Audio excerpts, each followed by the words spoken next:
Hello. Hello. Hello, Sir Kat. Hello, good afternoon. Good afternoon, Sir Kat. Good afternoon, everybody. It's 1 o'clock.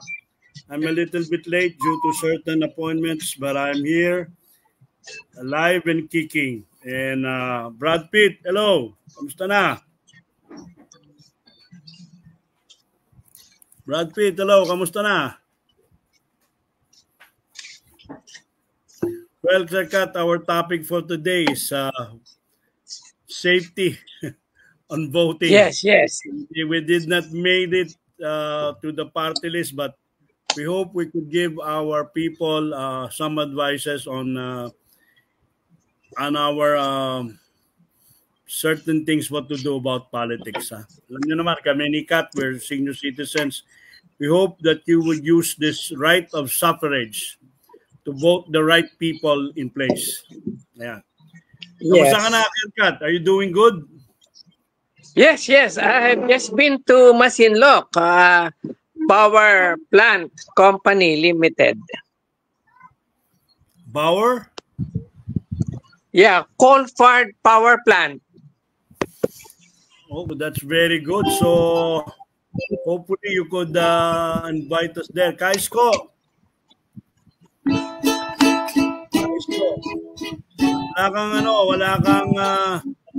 Wala kang video. Hindi, nalulungkot ako eh. Nalulungkot kasi Nalulungkot ka? Oo. Bakit? Pag nababanggit yung coal, power plant, coal. Coal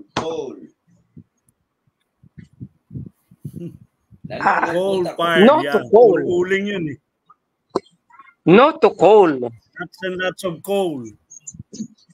Ano ginawa mo ron, Sir Kat? Yung audit nila, ganon, yung sa ISO audit, sa safety. If you remember yung ISO 45, hinggil sa safety yun eh. Yung 9,000 naman hinggil sa quality assurance. So, sino nag-company nag-initiate yan? Well, the company itself, it is voluntary. It is not mandatory.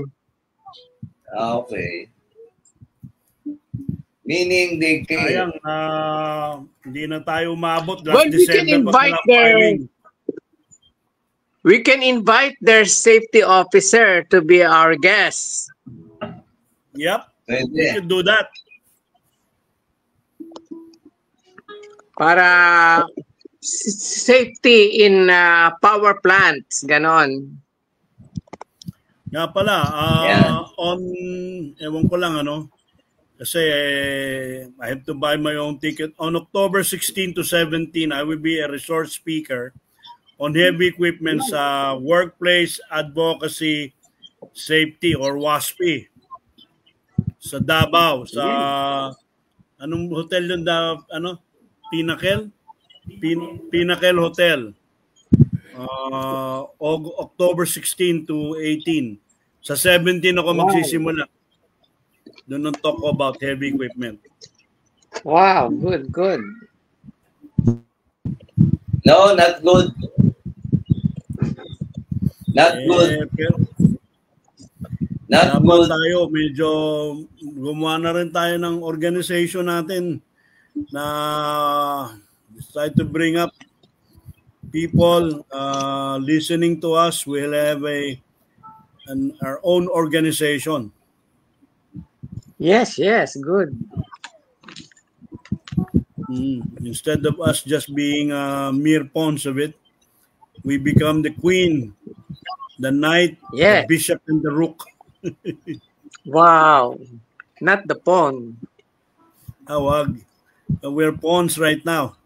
Yeah. Brad Pitt, naka-shades ka. Ganda, gwapong-gwapo si Brad Pitt. Tignan mo, Kat. Yeah? Oo, hindi naman siya malungkot eh. Hindi.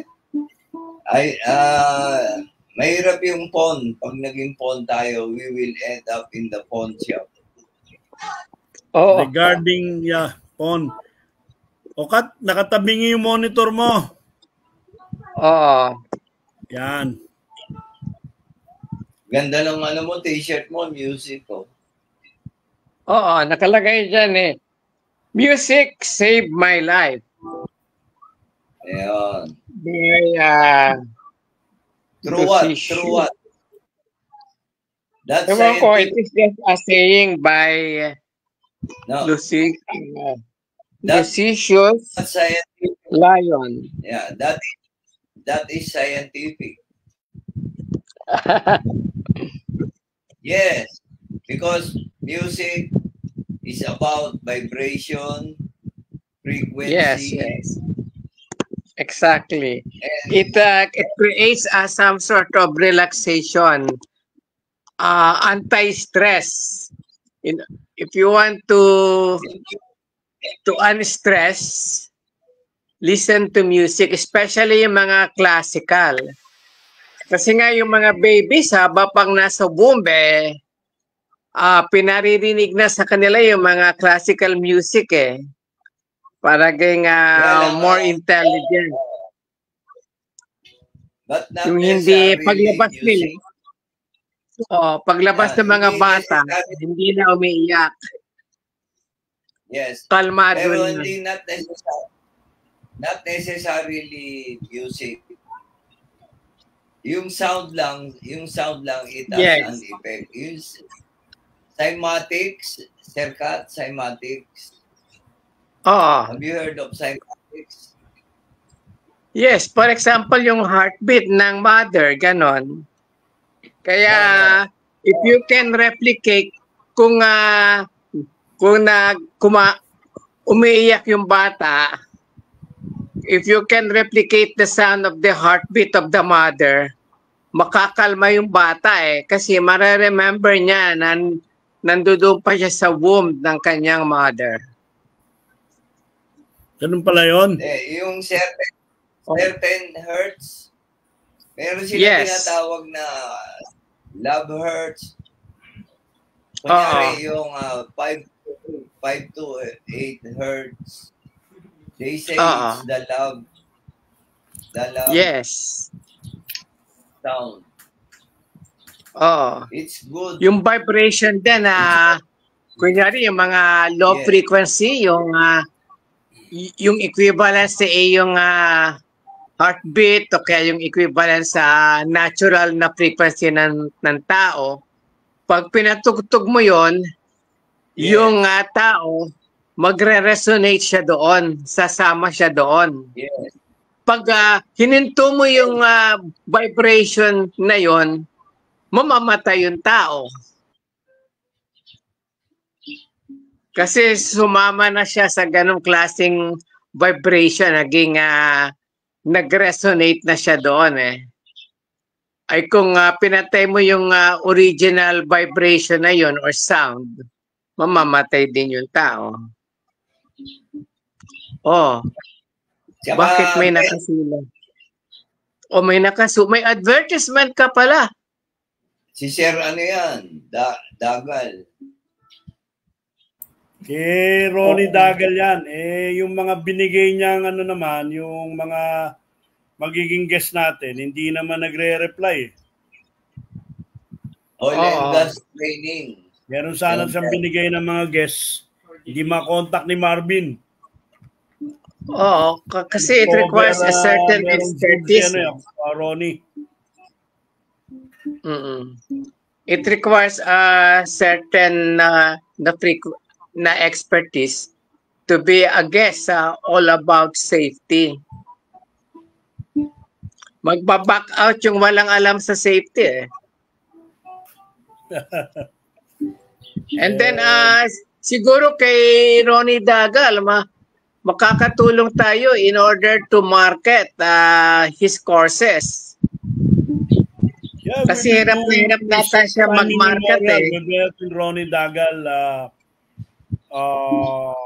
advertise, spread this advocacy on anti-nuclear issues. And we've been very helpful to him also. He's been a friend, you know. And I know he's listening. Ronnie, magandang hapon. And Good afternoon, Ronnie. And you know, I can connect you. I can connect Ronnie. I can connect Ronnie to the anti-nuclear groups.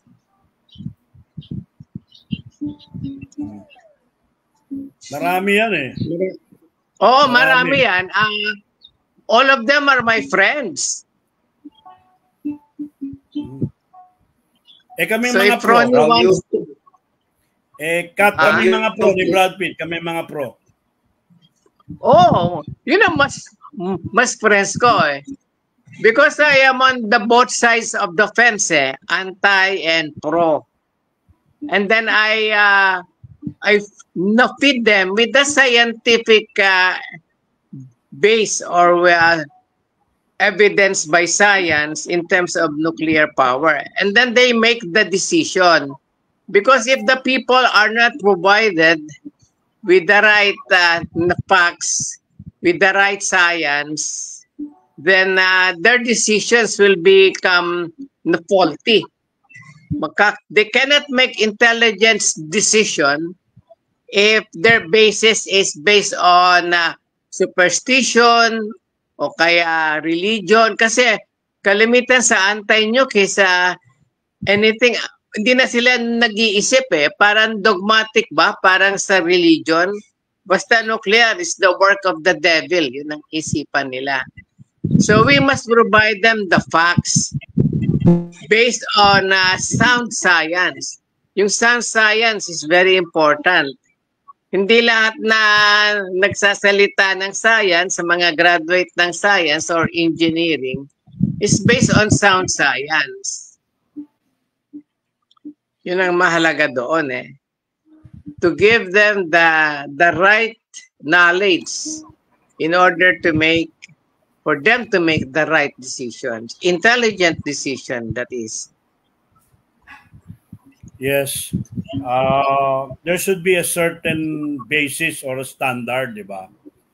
Why yes, exactly. They're pro-nuclear and why they are anti. Ako,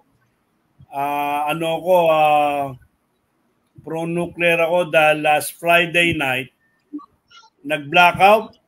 Alas 12 hanggang alas 4, nagising na lang ako mga 2 p.m., 2 a.m. Wow. Basa ako ng pawis.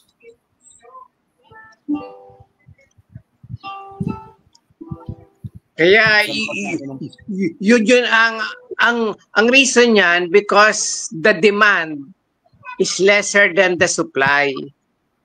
Ningo naman ito mga nasa power industry na privatize na yan, ang motivation nila is pure profit Kaya ang dapat na bottom line ng mga power plant owners, yung ESG, yung environmental, yung social, saka governance. This is, we have a commitment to the United Nations regarding ESG. Yeah, and then ang nag-i-implement lang nito mga private Kapareho ng San Miguel Global Powers. They are a champion. They were given awards para sa kanilang ESG program. Mahalaga 'yon, environmental, social, and governance. Who's the award giving body? It was related to us yesterday. I just forgot it, but it is a very prestigious award. Siguro mag-google natin yon, yung award na na-receive ng San Miguel Global Power in terms of their ESG program. Yeah, okay. Ulitin ko ulit sa October 16 to 17, mga safety advocate, let's join the Workplace Advocacy Safety Philippines Incorporated or WASPI sa Pinnacle Hotel on October 16 to 18. Jay Ferrer would be a resource speaker on heavy equipment. 9 a.m. on the 17th October. See you there, mga kasama.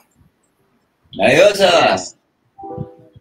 O sabihin mo sa organizer. No. Sabihin mo sa organizer, mag-provide ng plane ticket para kay Pete Brad saka kay Pat Tatlong Hari. Pwede naman kami sa economy class, hindi naman kami maarte na sa business class or sa first class. We can stay at the economy class. O Marvin, i-email mo si Anthony Brenda, and si Kat Tatlong Hari at saka si Brad Pitt for entertainment. Ang ating Galaxian class comedian. Iba na. Yes. Iba na yung title ni Brad Pitt, Galaxian na. Alien kasi. Alien kasi yan. Yan mga bago ni Brad Pitt, Galaxian. Nakikita na yan. Sabi ni Ronnie Dagal sa ating lahat. At si Emma Redea. Ay, sa lahat. Ayan. Si Engineer Ano Sam na lang daw? Watching also. 88 days before Christmas. Wow. May Christmas song dapat tayo. Ako gusto kong kumanta eh. Meron akong mga inimbentong kanta eh.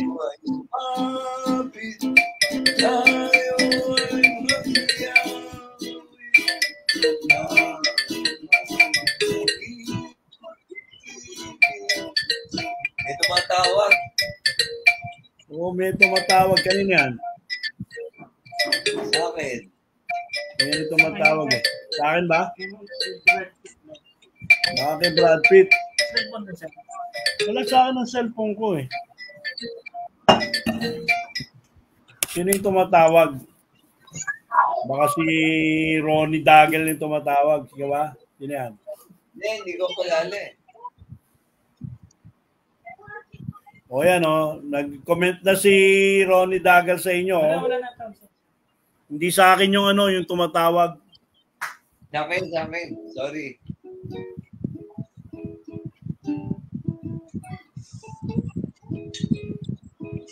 Ay, bang Pasko. Pasko ay sumapit. Yeah. Tayo magkiyawit. Yes. Magandang ibig. Dahil ang Diyos ay pag-ibig. Na hindi bisbisila. May datong marikita. Kasama ba ako? Ay nagkibagandong katangialay.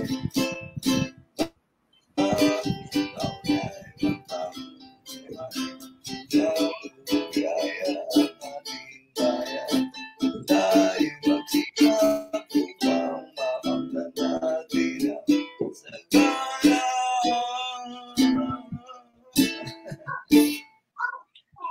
Merry Christmas. 88 days na lang ha, 8-8. Merry Christmas. Hindi na tayo. Kaisko Salvador. On your ang Pasko ay sumapit. Christmas, Yan ang magandang mga kanta no? Christmas songs.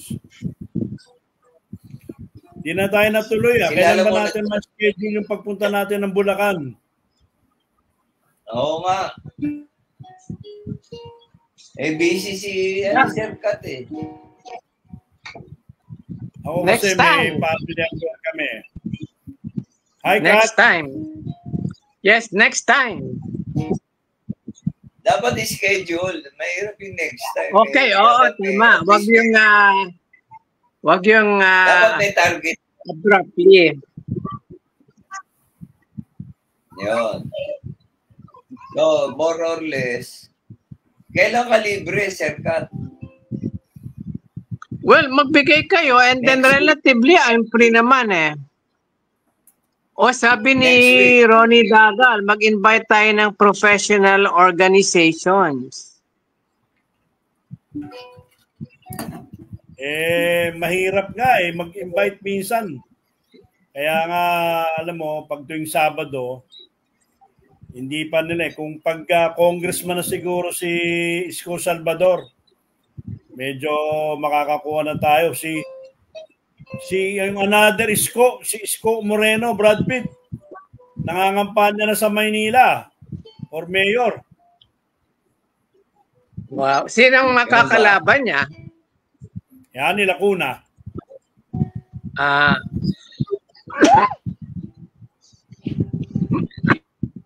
Kaya na, mayor sa mga mainit lang.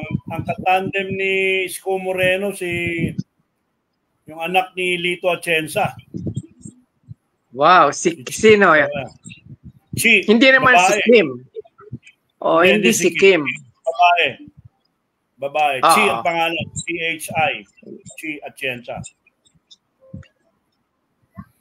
So, parang Greek letter, Greek letter, Psi, ang tawag doon, psi. Yun ang kwan yung wave function, psi. Okay. Ang gusto kong tanungin ito, meron ba ako napapansin pala na sa atin? Tama ba yung speed limit mo sa Skyway 60? Di ba masyadong mabagal lalong magta-traffic? Ang 60 is the minimum. Ang 100 ang maximum. No. I just got arrested the other day at the end of the Skyway papuntang Bulacan kasi may mga radar gun sila no? I think I was doing 85. Wala naman tao So, dapat sabi nila, maximum speed dun daw sa Skyway 60. Ngayon, pagpasok mo there are some areas in the Skyway, yung you're allowed to do 80. Pero doon sa papuntang Bulacan, hanggang 60 kilometers per hour lang. So, sabi ko, paglabas mo, pag-exit mo siguro ng Skyway. No. Bago ako mag-exit. Bago ka magbayad ng boot, hulihin ka. Hininto ka? Teka, so ako senior citizen ako, napakiusapan ko naman Kasi so, nakikita ko doon, yung red na circle, nakalagay 100 kilometers per hour. Yun ang maximum. Yung blue circle, nakalagay 60 kilometers per hour. Yun ang minimum. Kaya ang doon ba sa particular Skyway na yun, may nakalagay ba na maximum o red circle na 60? Ang alam ko 60 kilometers per hour dito sa Commonwealth. Minsan napan ako dyan, nabigyan ako ng citation. So, but of course, hindi naman recognition Nagmamanayaw ka pa, Kat? Oo, until now. Bakit? That's good news. Yes. That's good news. Pero ang akin, if you have a very low speed, you create traffic kasi hindi makakausad yung mga matutulin sa likod Sa abroad, laging 55, hindi ba? 55 o 110 kilometers per hour. Oo, tama. Yun ang maximum. Baka lalampas ng 55 or 45 miles per hour. Dapat taasan yung maximum natin na 60. Ano ba yun? Dapat 40 ka lang. Ewan ko lang. Baka I think yun ang minimum Kailangan natin magkaroon tayo ng guest dyan about the maximum limit. No? Oo, road safety, napakahalaga niyan. Correct, road safety. Kasi doon sa, kunyari, sa loob ng subdivision, ang kwan dito is 20 kilometers per hour And then doon sa power plant na pinuntahan ko, is also 20 kilometers per hour. And all of them are following it. Yun ang mahalaga yung sa discipline ba, yung tinatawag. Meron silang malasakit program may values na formation. Kasi napakahirap, for example, in terms of safety, kung wala kang na values formation eh. So doon sa mga cadet engineers namin, bago talaga isabak sila, katakot-takot na training on safety, on values.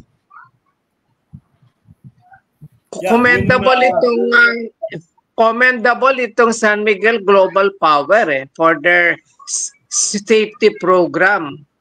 Kaya dapat ma-invite natin ang mga ito. Sino ba ang corporate safety manager ng San Miguel Global Power? Hindi ko alam. Alam ko yung nasa planta. Ang kanilang head si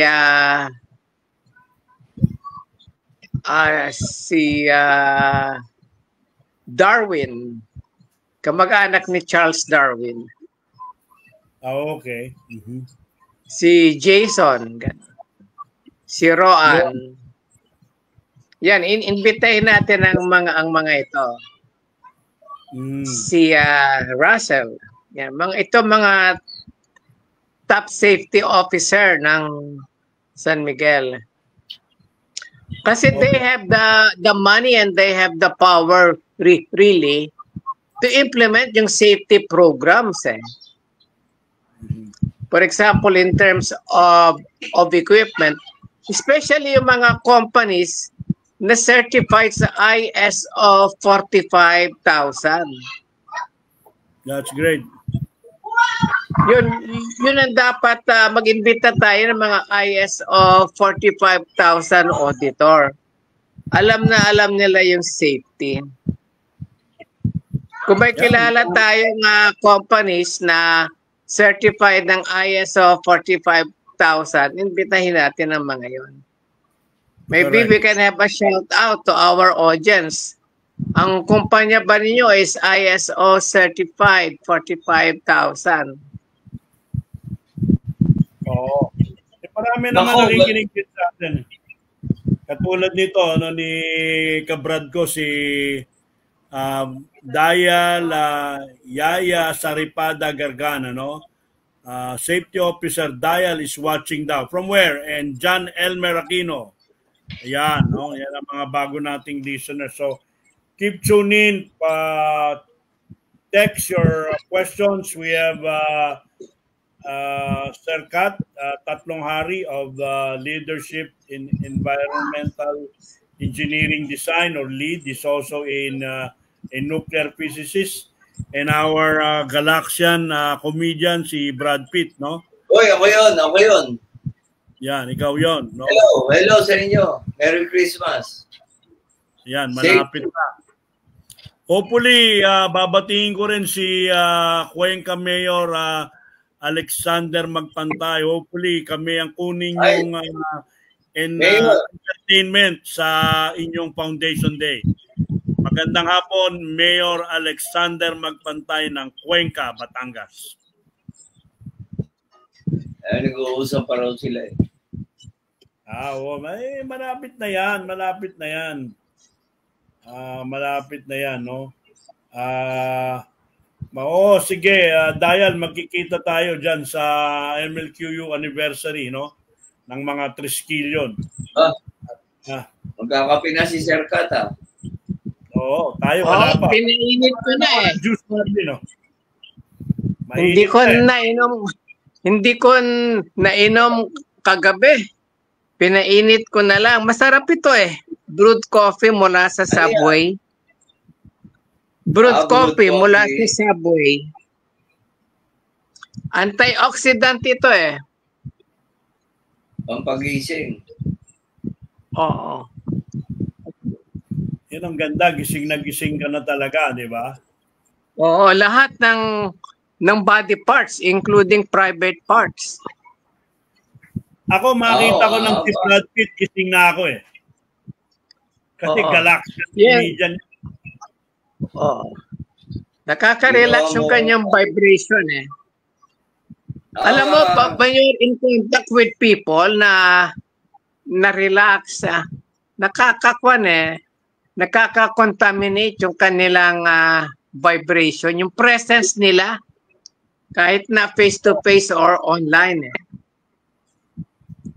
Yan. Oo.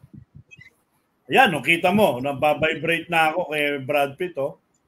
Nakita mo ba yung kanyang world famous pa ba yung mga jokes ni Brad Pitt na? May libro yan eh. I-advertise mo nga yung libro mo. Matagal na yun, pero magpapareprint tayo. Minsan, imbitahan natin si Martin. Si Martin, naglabas yan ng libro eh. Si Martin Aguada, mga safety, di ba, KJ? Yes, dati sa Channel 2 si Martin Aguda.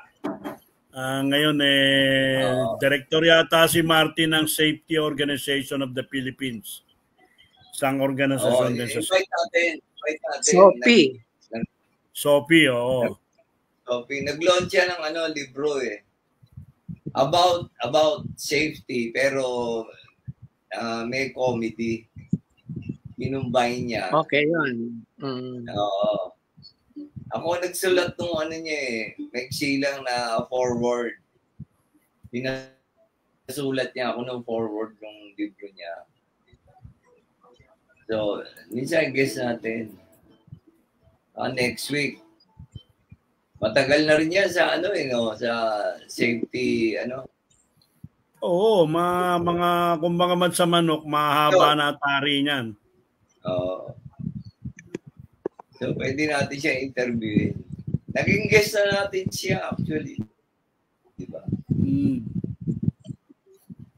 Binabati din natin ng mga mechanical engineer dyan, yung siya, katulad ni Ronnie Dagal na pinapag-guest niya yung Philippine Society of Mechanical Engineers, si board member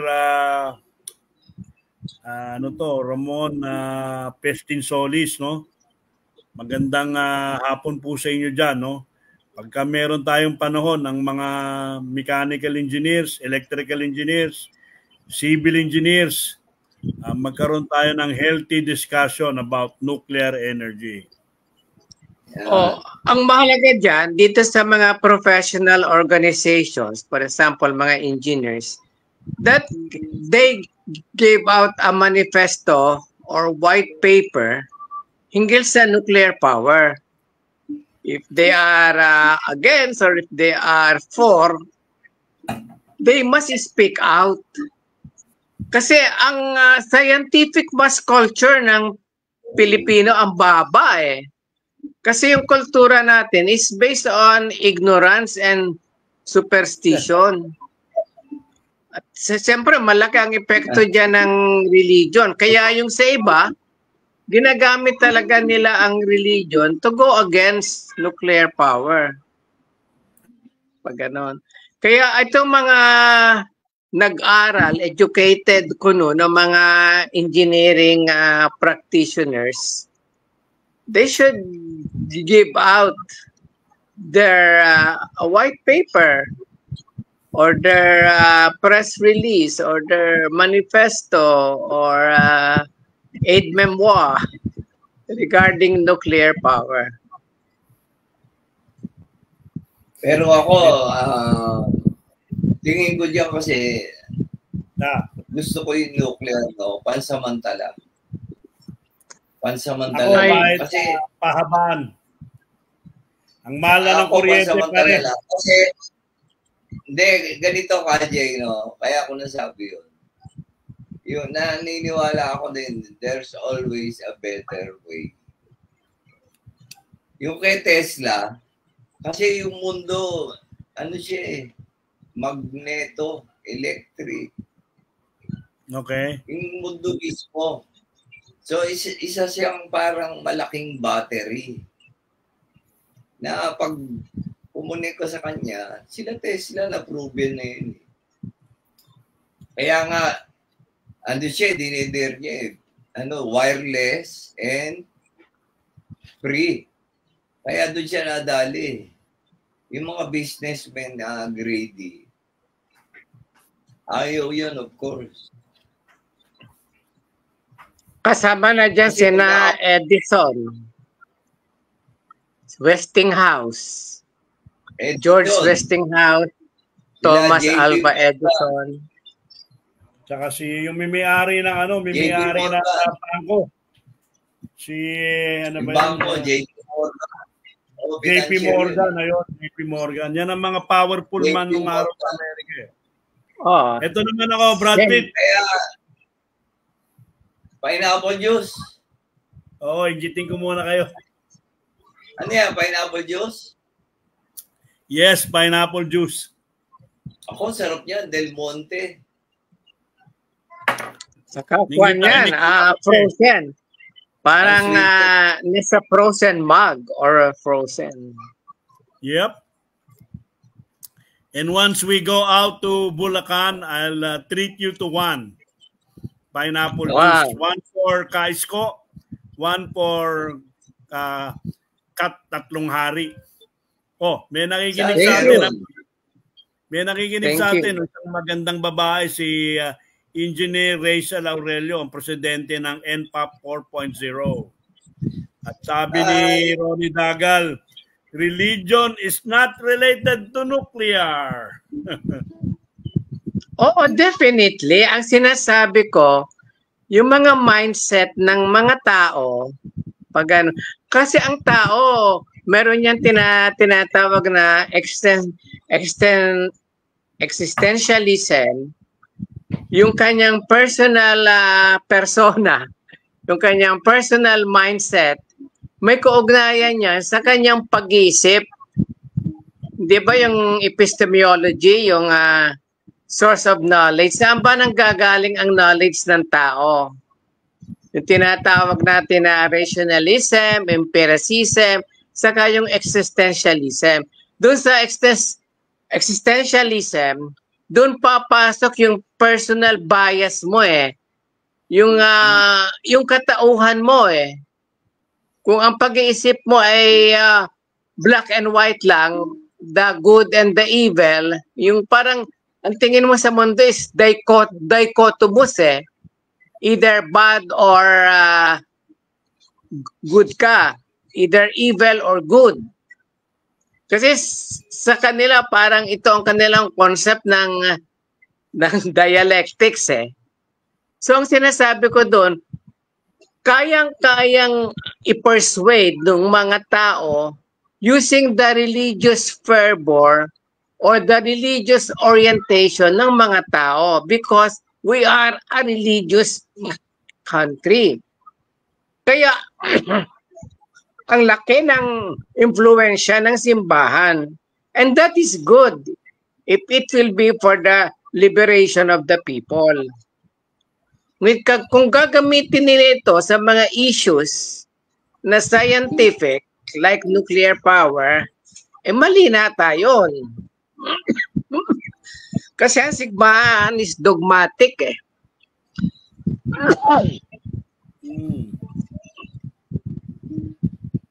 May mga nagko-comment din, si Pam Ferrer.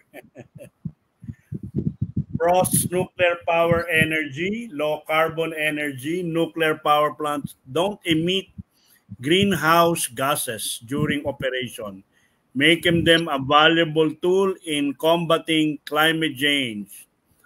One, reliable baseload power. Nuclear plants can provide a steady supply of electricity, unlike solar or wind, which are dependent on weather conditions. Number 3, high energy density. Nuclear fuel is very energy dense, meaning a small amount can produce a lot of power. Ayan, Ronnie Dagal, pwede mong sagutin din yan. Kasi maraming mga nakitetext sa atin Para personal view daw is not as well accepted in educational nuclear debate. Oo nga, that's true. Ang sinasabi ko, doon sa mga mass actions, ganon, yung mga mass actions regarding nuclear power, Yun ang ginagamit nilang arguments, yung personal views nila. At pag ang nagsalita nito, halimbawa, doktor, engineer, pare, ang lakas ng influensya Bakit? Pwede ba magkamali for example, ang simbahan o yung doktor? Kasi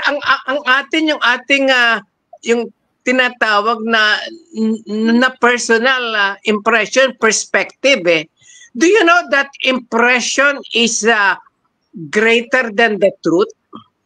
It is the perception of the truth that counts. Correct. Kung ano ang pinanggalingan mo, dapat mag-aral tayo yung tinatawag kung ano yung being ng tao. Saka yung kanyang pinanggalingan. And yung being niya ang nagdi-determine kung paano siya mag-isip. Kunyari, iba yung pag-iisip ng magsasaka, iba yung pag-iisip ng manggagawa. Being and consciousness. Saan ba nagmumula ang being? Yung pagkatao mo, sa pinanggalingan mo. Yung consciousness, saan ba nagmumula ito? Intindihin natin ito kasi kulang tayo sa engineering ng humanities, ng philosophy, yung mga epistemology, yung knowledge, kung saan nagmumula yung knowledge, depende sa being and consciousness of the person. Yung mga number na binabanggit mo kanina, Jay, it refers to the references kasi well-reference yung isinulat niya, yung mga 1 and 3. It refers to kasi at the end of that narrative, may mga references. Yun ang 1 and 3. Correct. May tanong kanina. Balik natin. Balik natin? Balik natin yung kaninang ano. Dali, yan. Nagtatanong siya, nagtatanong. Hindi, yung tanong kanina. Ay, nagtatanong si si Jan Elmer. Balik natin. Ayan. What is holding us up to push through onto the nuclear energy implementation? Ano nga? Very easy yan. Is the public opposition. Hanggang hindi tumataas yung scientific and mass culture natin, hindi talaga papasok ang nuclear. Yun ang nag-prevent. Because remember the previous presidents, they won't touch the nuclear issue with a 10-foot pole. Ilang meters ba yung 10 feet? With 3 meters apart. Kasi ang puro mga idioms natin sa mga English or imperial system Yun ang influensya ng Amerikano sa atin, yung imperial system na yan. But the world is now into system international. So yun nga, takot na takot yung mga politician, the president and everybody to really advocate. Is there any na politician na ang plataforma kasama ang nuclear power? Tell me of any political party or any politician or any party list na kasama ang nuclear power sa kanilang plataforma. I know of only one, the Workers' Party of the Philippines, and we issued our platform on the May 1 issue of business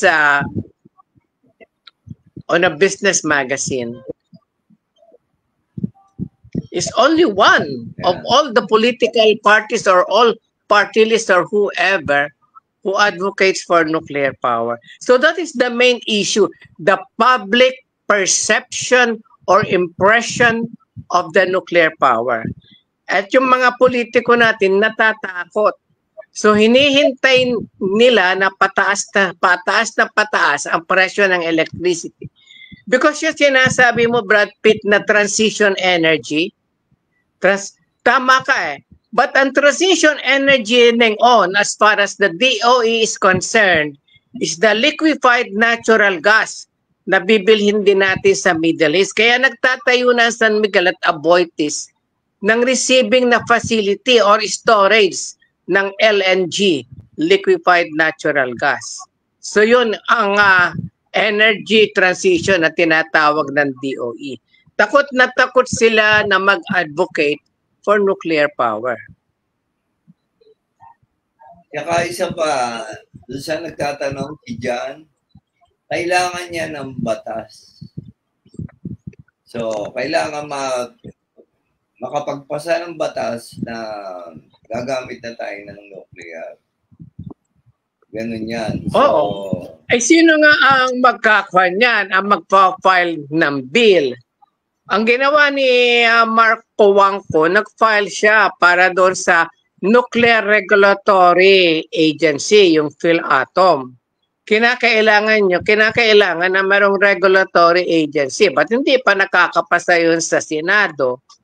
So yung babatas na mag-i-instruct sa DOE na talagang isama na ito sa ating generation mix at the earliest time possible, walang politiko. Parang isa death sentence pag pinag-usapan mo pag if you are pro-nuke, if you are a politician, congressman or whoever. So you mean if you're pro-nuclear, ayaw ng mga tao? Sabi ni Ronnie, PBBM is pro-nuclear. Serkat.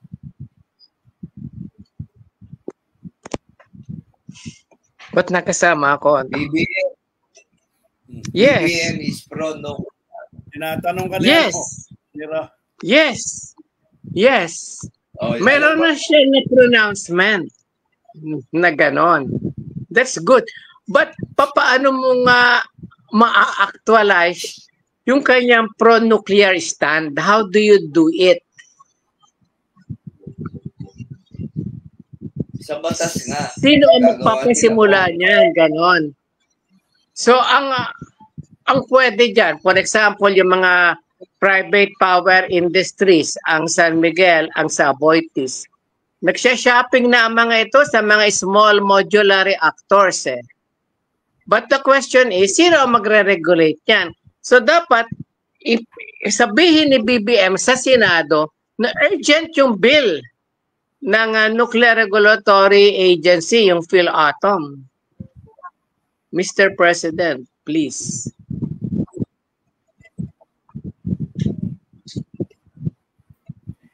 Yeah, right. Maraming nag-ano na sa atin, nagko-comment eh. Ito isa pa si John Elmer Aquino. Obviously, no politician has a platform in nuclear, not unless he is inclined to having a full understanding on safety and construction methodology. Tama yan. Yan ang mga issues talaga. Praise to you, John Elmer. Tama yan.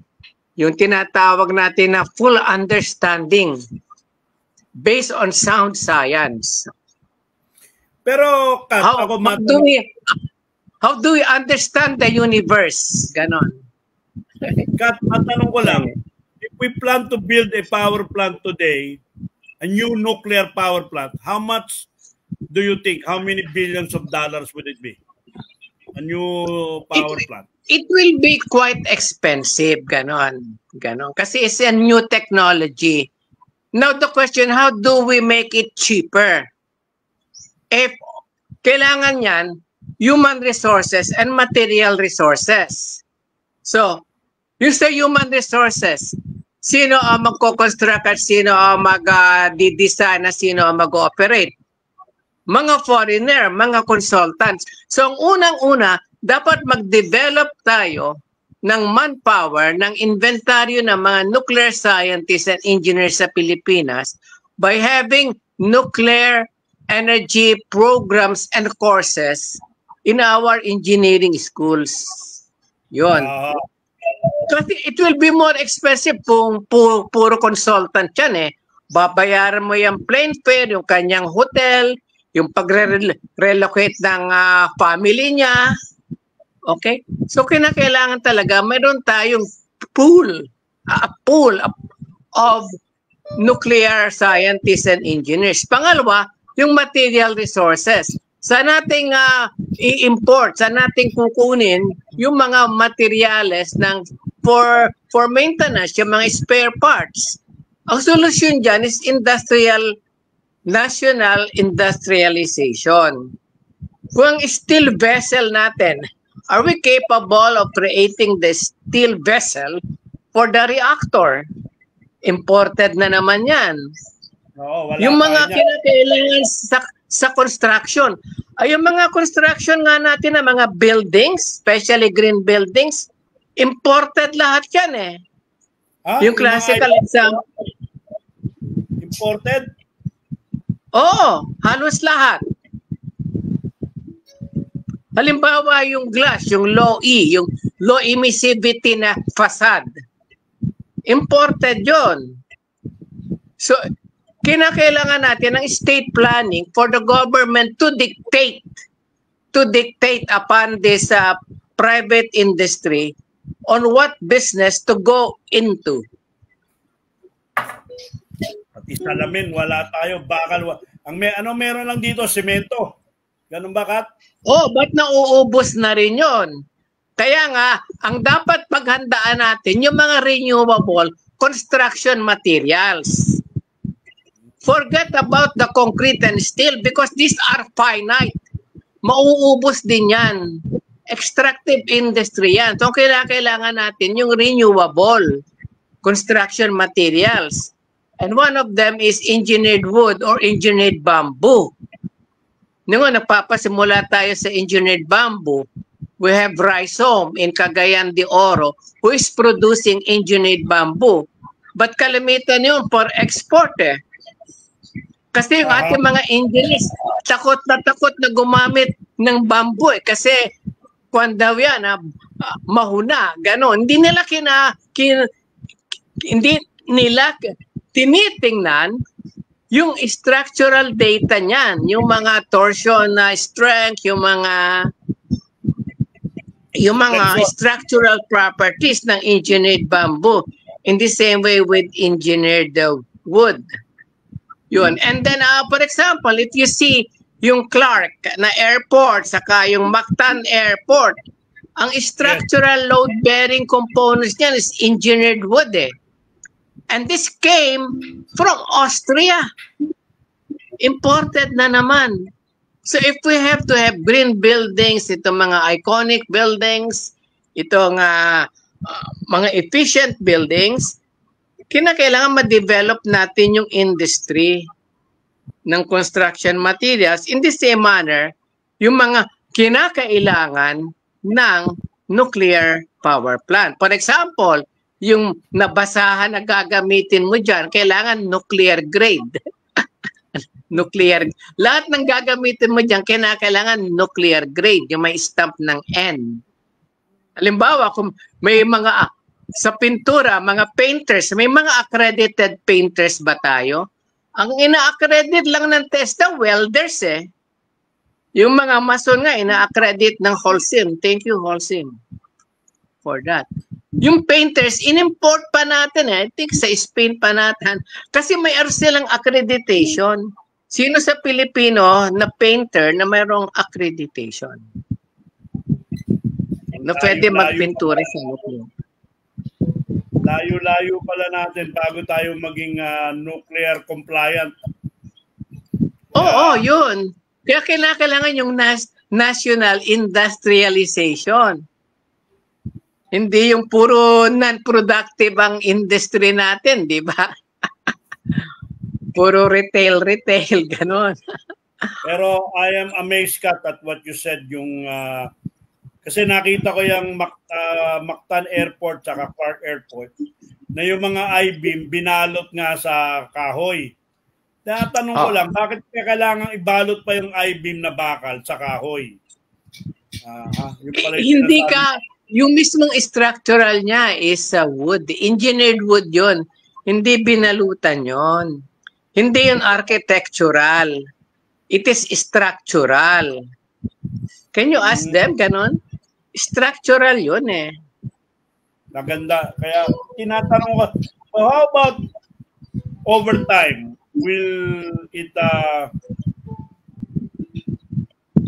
depreciate, ganon? Will it its properties diminish, ganon, na mabubulok ba yun? Hindi.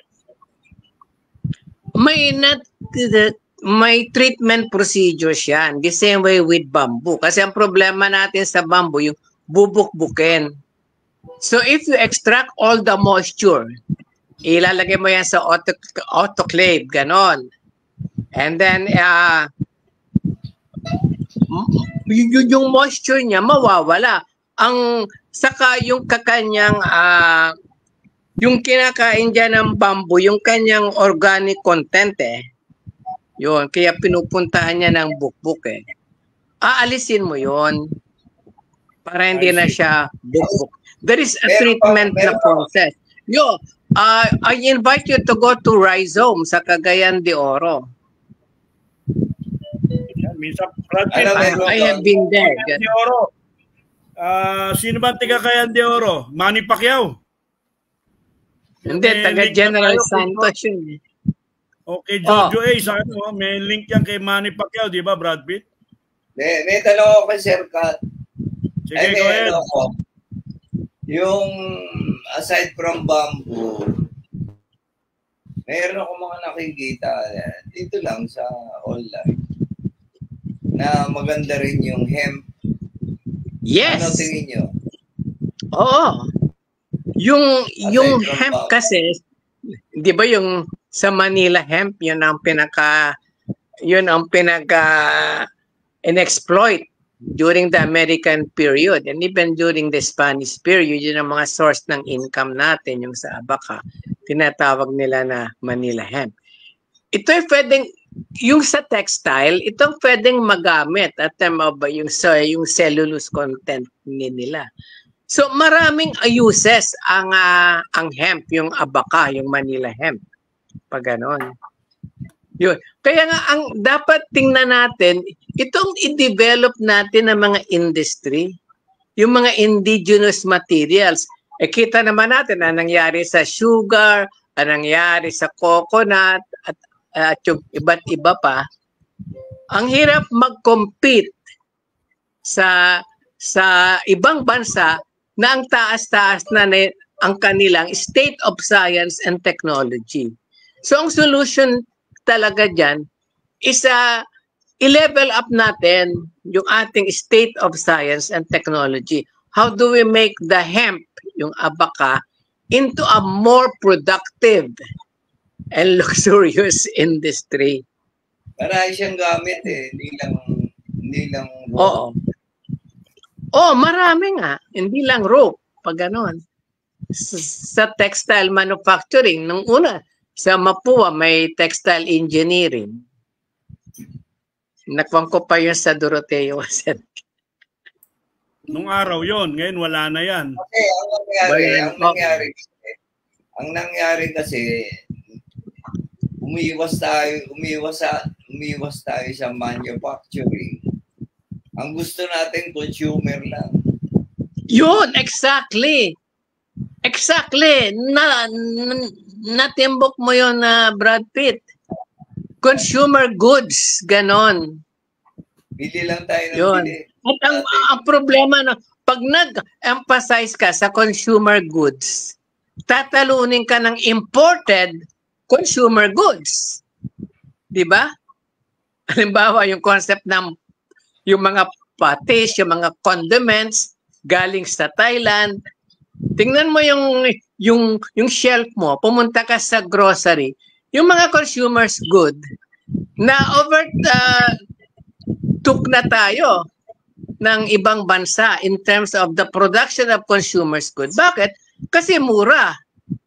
Hindi mo na kinakailangan pumunta sa duty free Nawala na nga yung duty free.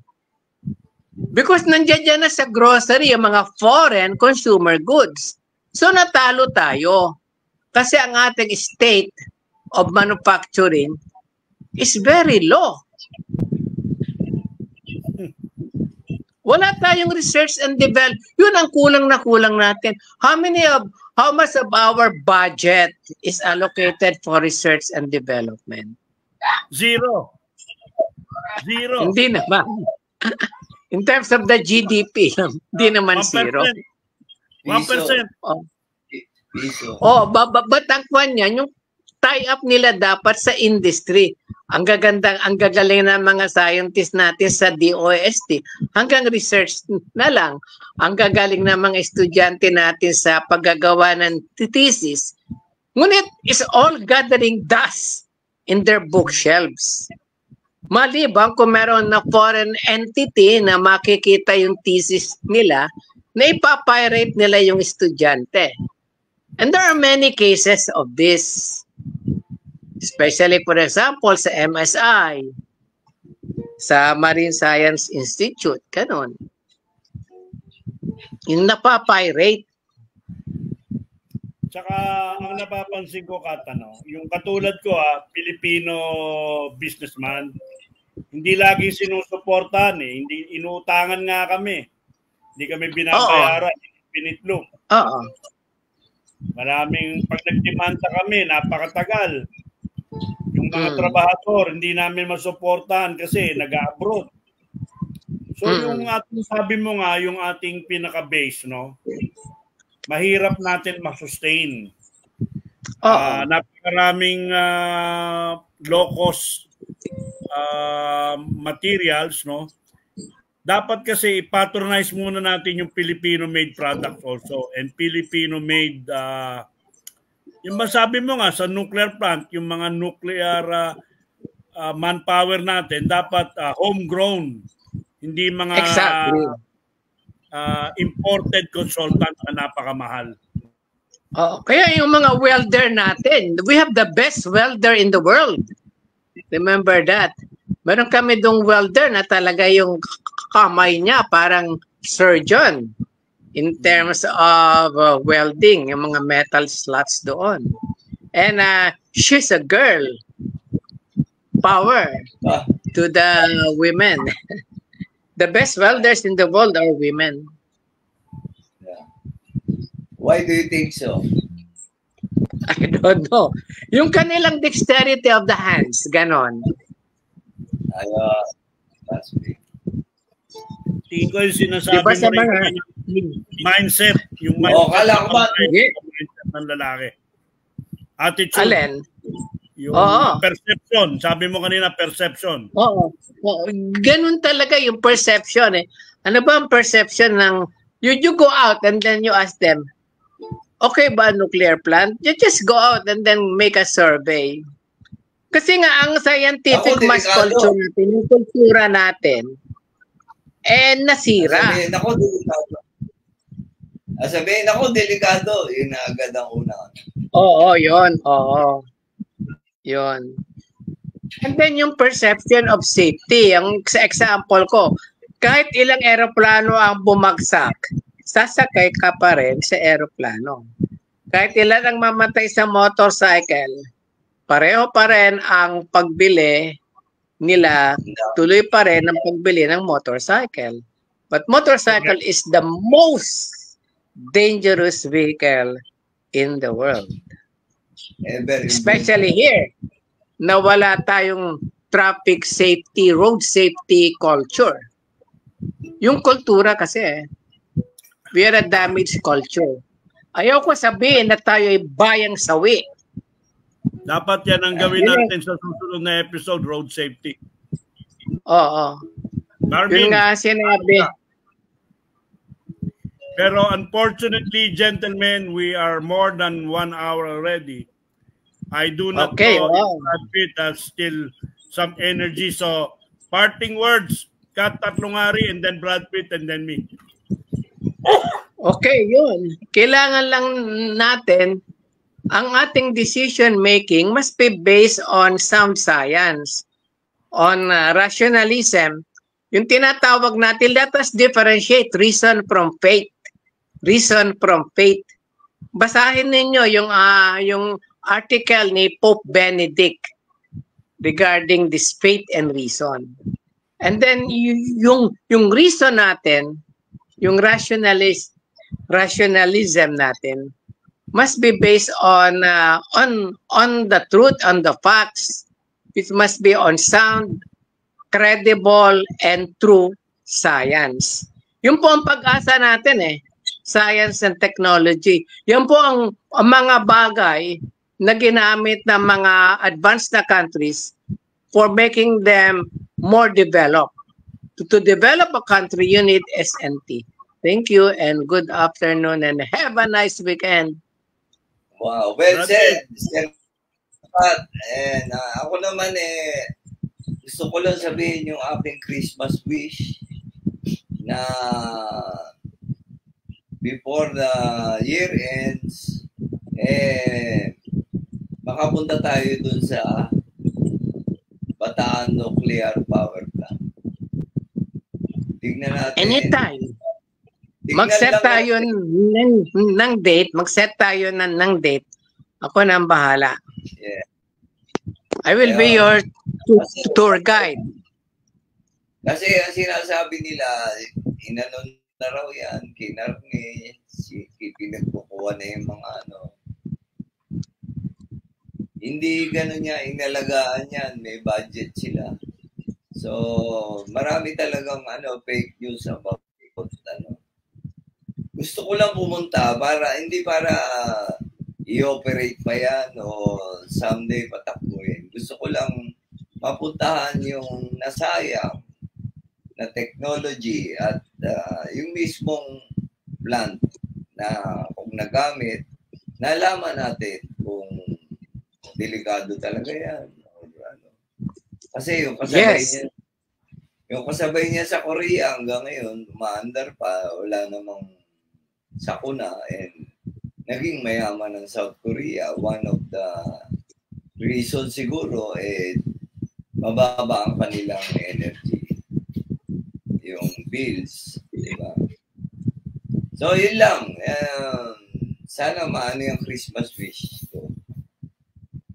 Alright. So, ako naman, again, going back, I would like to thank Kat Tatlongari for giving us that we need technology and resources, and we need young mind, engineering students and other students to build our economy, our industry.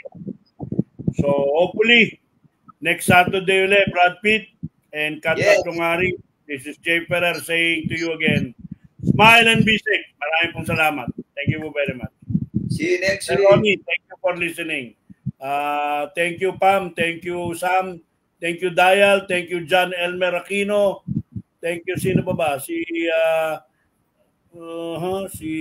Emma.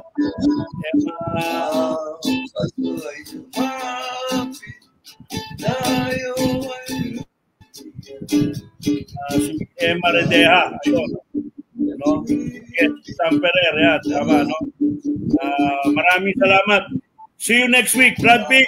Text na tayo, pare. Okay. Bye-bye. Kat Tatlongari, thank you very much. Sa yung mga very intellectual and innovative idea. Marami pong salamat. Thank you. Every Saturday, 1 to 2 p.m. Let's all listen to your TJ Ferrer, the professional safety and skills advocate on air. All About Safety is brought to you by JLF Projects International Inc. Experience and skills.